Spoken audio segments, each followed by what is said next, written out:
وأشهد أن محمدا عبده ورسوله اللهم صل على محمد وعلى آل محمد كما صليت على إبراهيم وعلى آل إبراهيم إنك حميد مجيد يا أيها الذين آمنوا اتقوا الله حق تقاته ولا تموتن إلا وأنتم مسلمون أما بعد.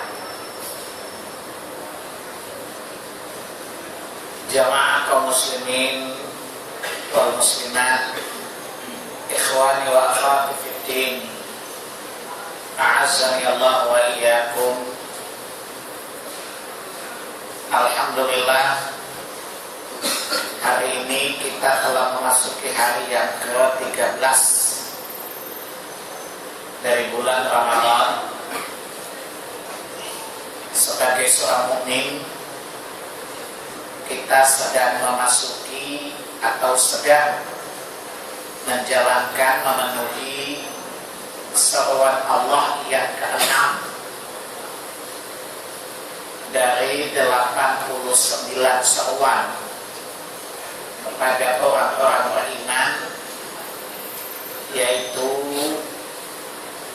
ya ayyuhalladzina amanu kutiba alaikumussyiyam kama kutiba 'alal ladzina min qablikum la'allakum tattaqun. Ini adalah seruan yang kelima, ya, tadi salah, bukan keenam. Ini adalah seruan yang kelima dari seluruh ayat-ayat Al-Quran yang dikhususkan, ditujukan kepada orang-orang beriman. Karena ayat yang diawali redaksinya dengan ya ayyuhalladzina amanu, ini namanya pernah jadi bahasan kita dan masih jadi bahasan kita. Nidaatul Rahman, seruan-seruan Allah di ahli iman kepada para pemilik iman, kepada orang-orang yang beriman. Coba lihat ketika seruan ini datang. Jadi seruan ini datang kepada orang-orang beriman,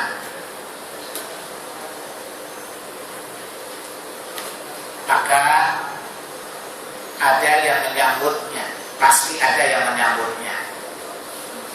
Sehingga kalau hari ini saya ingin menjelaskan sikap manusia terhadap Ramadan. Ada 5, ya, tapi saya bagi 2. Ada orang yang terpengaruh dengan Ramadan dan ada orang yang tidak terpengaruh dengan Ramadan.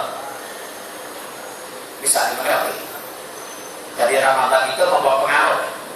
Jadi begitu Ramadan datang, orang ada yang terusik, ada yang tidak terusik. Jelas, ya? Ada yang terpengaruh, ada yang tidak terpengaruh.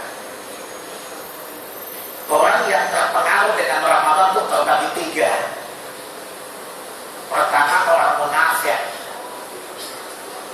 Jadi dia pun sibuk menyambut Ramadan. Dia juga melaksanakan beberapa syariat dalam Islam di bulan Ramadan, tetapi motivasinya bukan karena itu kewajiban seorang muslim. Itu satu. Dia menjalankannya semata-mata adalah satu rutinitas tahunan, ritual, tradisi yang sudah berjalan. Kalau dia menutup auratnya karena ada joke-nya, betul? Atau jadi pemain sinetron, bukan semata-mata karena itu kewajiban syariah. Dia menjalankan itu bukan semata-mata karena imanan wa ihtisaban. Dia kerjakan itu tidak di atas dasar inna salati wa nusuki wa mahyaya wa mamati lillahi rabbil alamin. Tapi semata-mata karena ini kan peristiwa, ini kan satu siklus tahunan. Di mana-mana orang kan menyambutnya. Masa gua enggak? Ya gak etis lah kalau hari ini aku pakai jersey Nike gitu, ya. Akan jadi presenter, dia pun mengenakan gaun itu pun masih nampak poninya. Inilah tipe orang munafik. Jadi mereka hanya menampakkan zahirnya supaya nampak sama dengan orang lain, ya, agar dia diakui muslim atau diakui orang yang toleran, dan orang ini jauh lebih berbahaya. Tipologi orang ini digambarkan Allah dalam Quran surah 4 An-Nisa ayat 142. Innal munafiqina yukhadi'una Allah wa huwa khadi'uhum wa idza qamu ila sholati qamu kusala yura'una an-nasa wa la yadhkuruna Allah illa qalila. Sesungguhnya orang-orang munafik itu hanya takut Allah. Mereka mengerjakan ibadah itu malas. Tujuan mengerjakannya agar menampakkan kepada manusia, gue juga bagian dari Allah. Gue juga sama dengan kalian loh. Setidak-tidaknya untuk gue. Jelas? Wala yadhkuruna Allah illa qalila. Mereka tidak berzikir kepada Allah kecuali saja. Ini adalah sama dengan orang-orang munafik di zaman Rasul sallallahu alaihi wasallam. Kalau berarti wa idza laqul ladzina amanu qalu amanna. Kalau dia bertemu orang beriman, gue bagian dari Allah. Wa idza laqul ladzina amanu qalu amanna. Wa idza khalu ila syayatin qalu inna ma'akum. Nanti kalau sudah habis Ramadan, kembali ke habitat dulu. Gue kan kemarin kan karena job, gitu ya. Kemarin itu kan karena memang ya tidak etis lah Ramadan kok gitu. Tapi tabiat gue sesama dengan Allah, maksudnya setan. Jelas? Tentu saya dan Anda tidak berharap menyikapi Ramadan, menyambut Ramadan dengan karakter yang seperti ini, karena jelas ini sangat tercela di sisi Allah Subhanahu wa Ta'ala. Karakter yang kedua, sikap yang kedua adalah muhtadin, orang yang memperoleh petunjuk. Jadi dia mensyukuri, dia menyadari ini kewajiban, dia menyadari ini kewajiban syariat, dia melaksanakannya dengan baik, dia menyempurnakan hari-harinya. Tapi sayang, dia hanya sebatas Ramadan saja. Sesudah Ramadan tidak sebagus Ramadannya. Tadi dia hanya memenuhi apa yang Allah sebutkan di surah 5 Al-Baqarah ayat 185 ya. Walitukmilul iddata walitukabbirullaha ala ma hadakum wa la'allakum tashkurun. Dia bersyukur bahwa Allah memanjangkan usianya sampai hari berbangkit sampai Ramadan. Kemudian dia tergerak untuk melaksanakan Ramadan dan dia kerjakan benar.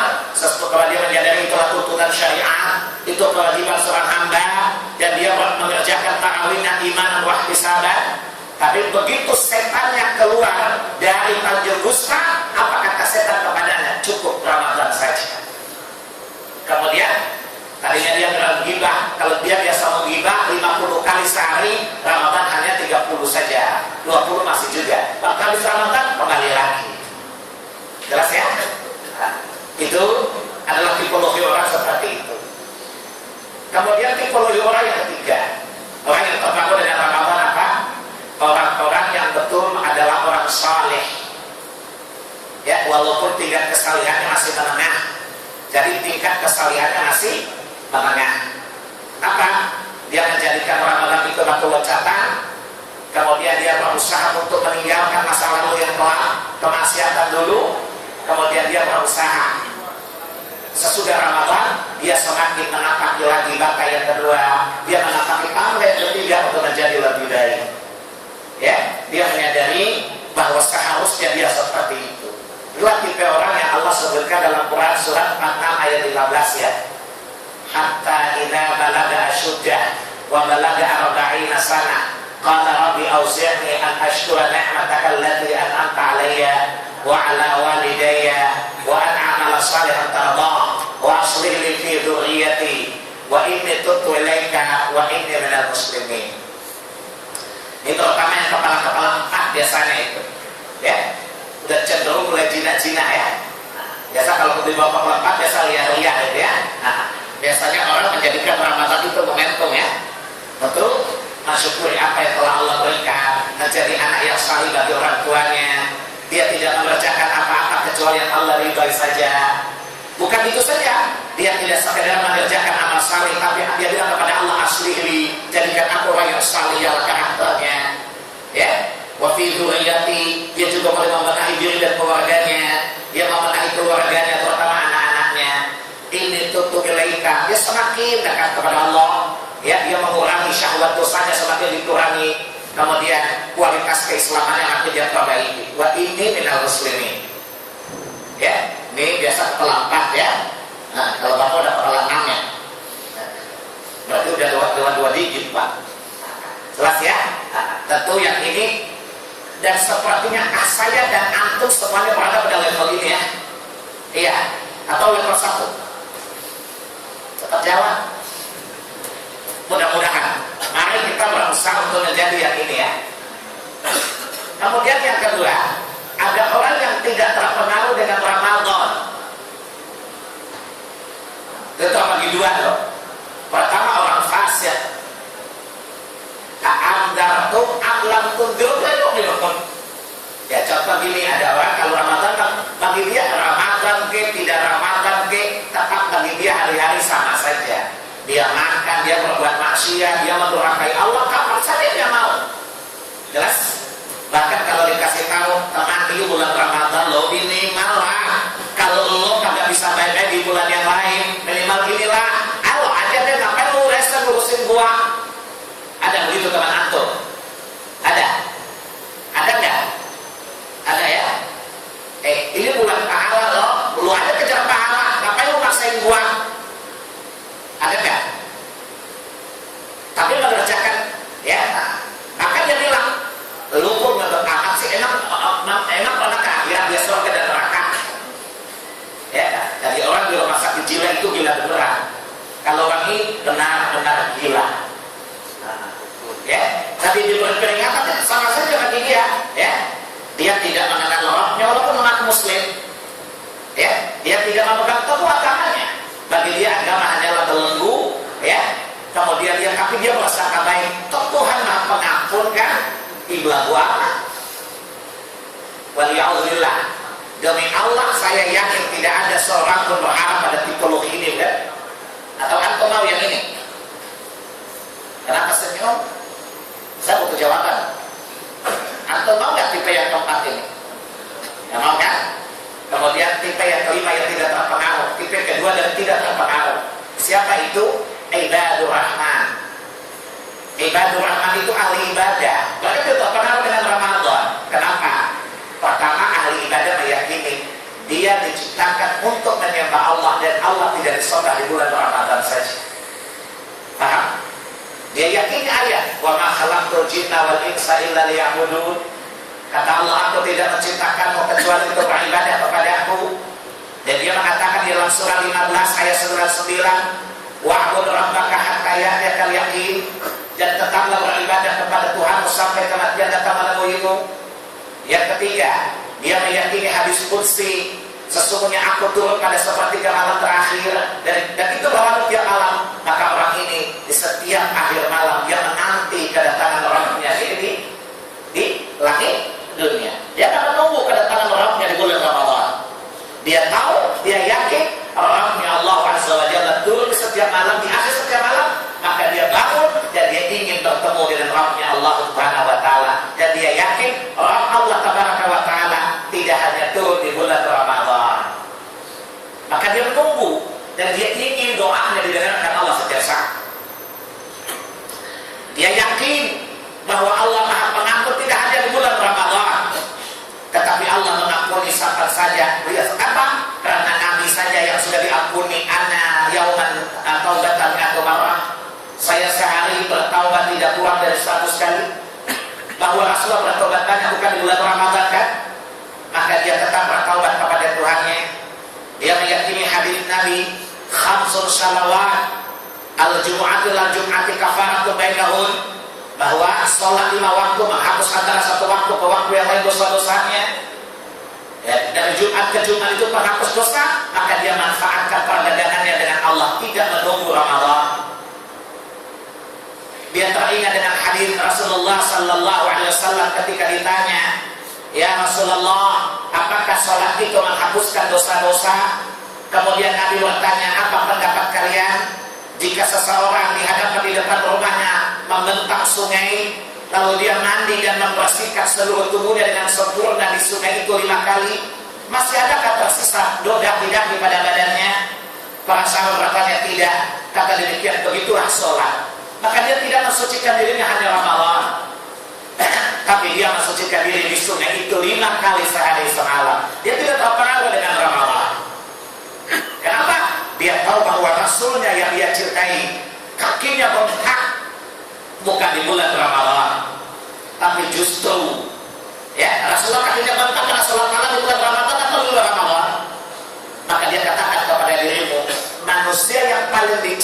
oleh Allah saja. Kakinya bengkak di setiap malam. Apatah lagi kamu yang tidak tahu dicintai oleh Rabbmu. Jelas? Maka lakukan seperti oleh Rasulullah. Maka bagi dia tidak pernah absen dari 40 rakaat sholat setiap hari. 17 rakaat wajibnya, 12 rakaat rawatibnya, dan 11 rakaat sholat malamnya. 40 bukan? Ada Ramadan atau tidak ada Ramadan, itu kontinu dia laksanakan. Dia tidak terpengaruh dengan Ramadan. Ya, begitu datang Ramadan, dia katakan pada dirinya, engkau telah meraup yang sedikit, maka sekarang engkau meraup yang sangat banyak. Jadi kalau pedagang, dia dagang tiap hari, apalagi ada bazar, dia dagang lebih banyak lagi. Kalau kita kan tunggu bazar doang. Ngerti ilustrasinya? Ramadan itu kan bazar. Ente ini kan bukan cari untung tahunan. Jadi nunggu bazar aja baru gelar dagangan. Tapi ahli ibadah, dia tahu bahwa dia berdagang dengan Allah tidak rugi, maka dia lakukan tiap hari. Dia ingat firman Allah di surah 35 ayat 29 dan 30. Alladzina yatluna kitaballahi wa aqamus salata wa anfaqu mimma razaqnahum sirran wa alaniyah yarjuna tijaratan lan tamur. Dia meyakini ayat Allah di surah 35 kali Fatir ayat 29. Siapa yang sesungguhnya orang-orang yang terus-menerus membaca kitab Al-Quran, memberikan sholat, mereka membelanjakan sebagian dari rezeki yang kami berikan kepada mereka, semua dia lakukan karena mengharapkan perdagangan yang tidak rugi. Maka dia nggak nunggu bazar dia, ini pedagang beneran ini. Ya, setiap hari dia berdagang dengan Allah. 3 amalan itu dia jaga potestapnya. Betul? Atau mau nggak ini? Ada kemauan nggak untuk berpindah status? Kenapa ketawa? Tapi tidak, seorang muslim tidak terpengaruh dengan bulan Ramadan. Tetapi dia tahu bahwa kenapa dia hidup di dunia untuk mencari yang terbaik untuk akhiratnya, yaitu takwa. Wa tazawwadu fa inna khairaz zadi taqwa wattaqun ya ulil albab. Surah 2 Al-Baqarah 197. Maka berbekallah kalian, karena sesungguhnya bekal yang terbaik menuju Allah adalah takwa. Dan orang ini sadar bahwa waktu yang Allah berikan untuknya hanya sehari, bukan setahun. Maka dia manfaatkan 24 jamnya untuk meraih takwa itu. Dia tidak menunggu Ramadan, karena dia tahu waktu yang Allah berikan hanya sehari saja. Surah 59 Al-Hasyr ayat 18. Ya ayyuhalladzina amanu ittaqullaha wa tanzur nafsum ma qaddamat lighad wattaqullaha innallaha khabirun bima ta'malun. Wahai orang beriman, bertakwalah kalian kepada Allah, dan hendaklah tiap-tiap diri memperhatikan dirinya maka jangan dia badi apa yang dia persiapkan untuk hari esoknya. Dan dia berarti 1 hari aja bukan? Dan dia tahu di surah 31 Luqman ayat 34, di sana ada 5 perkara gaib yang tidak ketahui kecuali Allah. Salah satunya apa? Wa ma tadri nafsun ma taksibu ghadan. Tidak seorang pun yang tahu apa yang dia kerjakan besok. Maka dia pun tidak menunggu Ramadan, tetapi dia memanfaatkan sehari yang Allah berikan untuknya. Kenapa? Karena dia tidak sedang menunggu Ramadan, tapi dia sedang menunggu mati.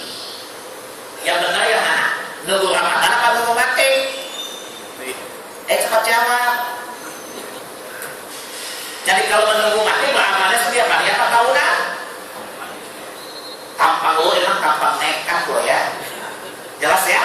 Jadi dia menunggu mati, maka dia beramal untuk matinya. Dan itu dia lakukan tiap hari. Karena apa? Dia tahu rohnya bahwa surga dibuka di bulan Ramadan. Di bulan Ramadan bisa ditutup, iya. Tetapi ingat, Allah menutupnya, kitalah yang membukanya, bukan? Bukankah dengan amal saleh kita membuka surga? Bukankah dengan dosa kita membuka neraka? Sebaliknya, biarpun Ramadan Allah membukakan pintu, tapi kalau antum gak pengen masuk, kira-kira masuk gak ya? Biar neraka dikunci, kalau ente ngomong kayak Nabi Musa gimana? Gak tahu kan? Maka ahli ibadah mengatakan, surga ditutupi Allah, tetapi aku bisa memohon kepada Allah dengan amalku agar Allah membukanya dengan rahmatnya. Jelas? Maka dia merindui surga di setiap harinya, di setiap dedahan napasnya. Kenapa? Karena ciri-ciri orang yang masuk surga. Karena orang masuk surga ada 3 kategori ya. Coba lihat surat 35. Surat Fatir ayat 32 sampai dengan ayat 35 ya. Tsumma awrafnal ladzina tsumma awrafnal kitaba alladzina astafaina min ibadina. Kemudian kata Allah Muhammad, setelah kami turunkan Al-Quran kepada engkau, kemudian kami wariskan, maksudnya Allah yang engkau ajarkan kepada hamba-hamba pilihan kami. Jadi kita itu umat pilihannya. Lalu apa kata Nabi? Dalam mengamalkan agama itu ada 3 orang kata Nabi. Ada 3 kategori. Pertama apa kata Allah? Faminhum zalimun li nafsihi. Kelompok yang pertama orang-orang yang menzalimi diri-dirinya.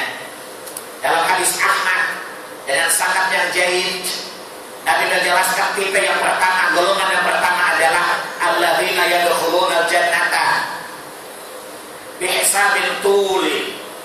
Yang pertama siapa? Orang-orang yang masuk ke dalam surga tapi dihisabnya lama sekali.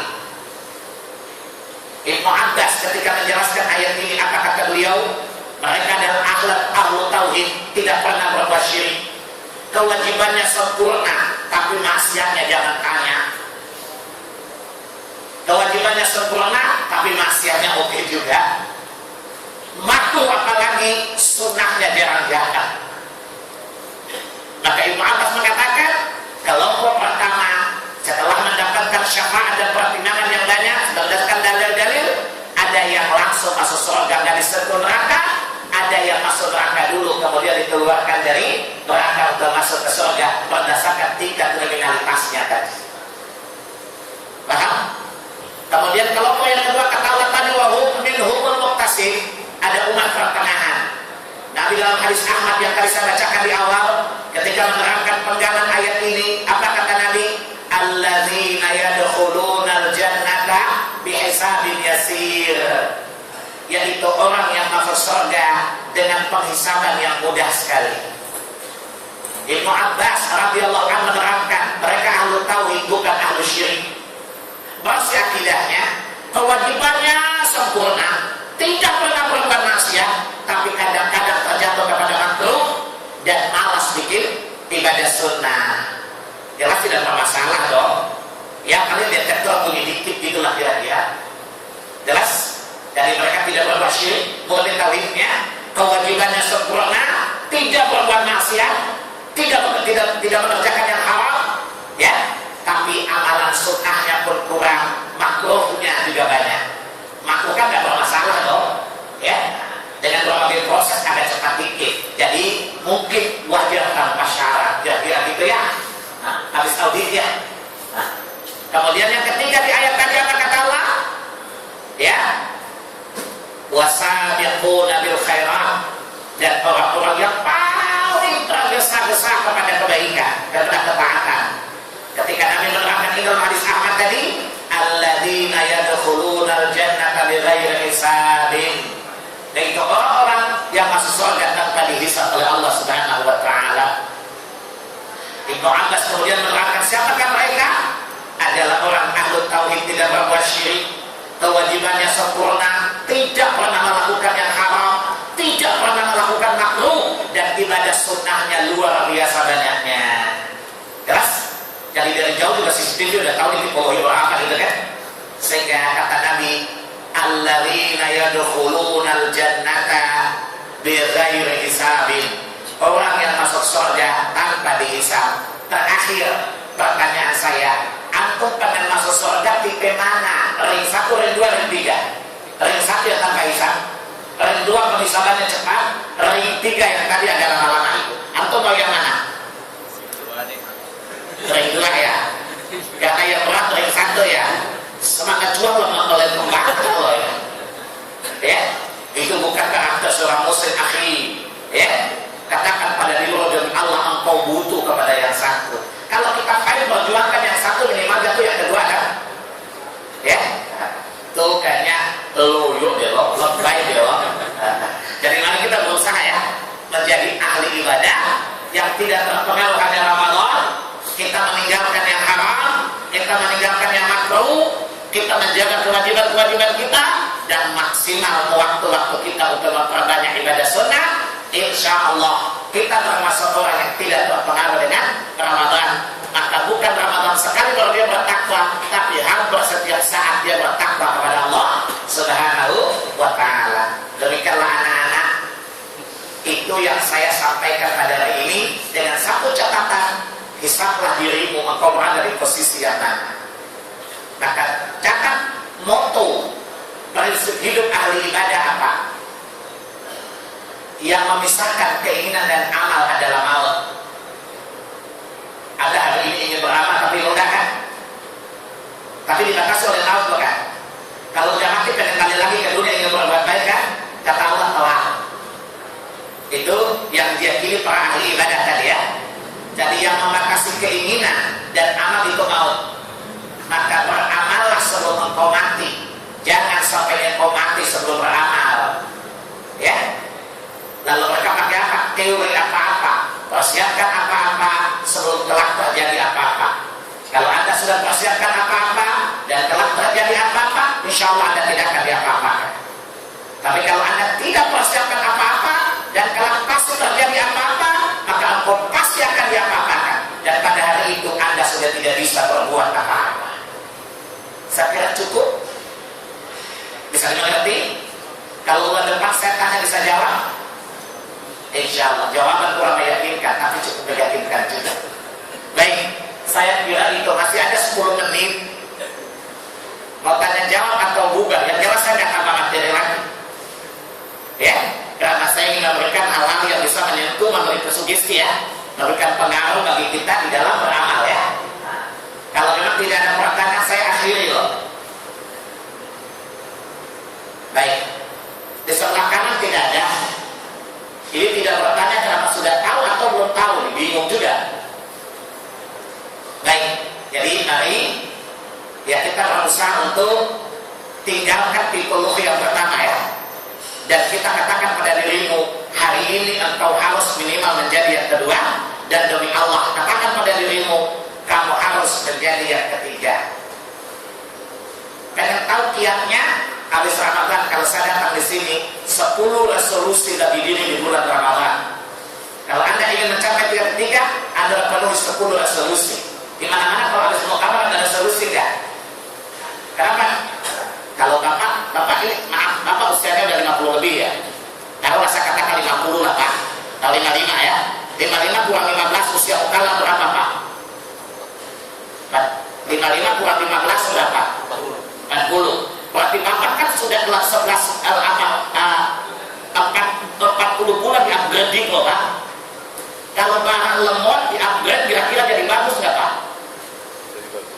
Saat habis Ramadan Bapak lebih bagus atau lemot juga? Jangan jawab Pak, itu berapa sendiri. Kan Ramadan kan syarat tarbiyah kan. Seperti yang dia harus dipakai kemudian mengalami gangguan, kemudian dimasukin di upgrade lagi, kan harusnya lebih bagus dong. Jelas?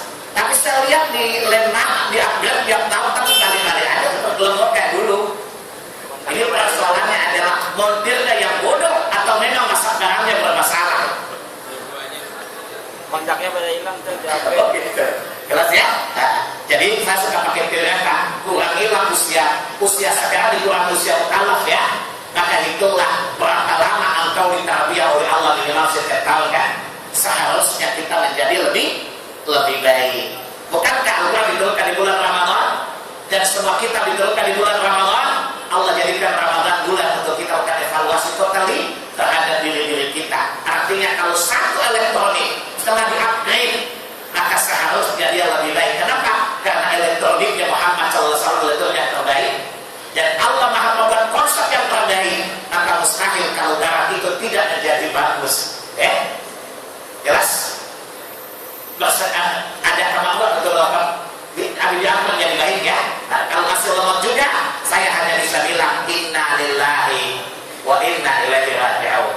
Saya kira cukup. Subhanakallahumma wa bihamdika asyhadu an la ilaha illa anta astaghfiruka wa atubu ilaik. Wassalamualaikum warahmatullahi wabarakatuh.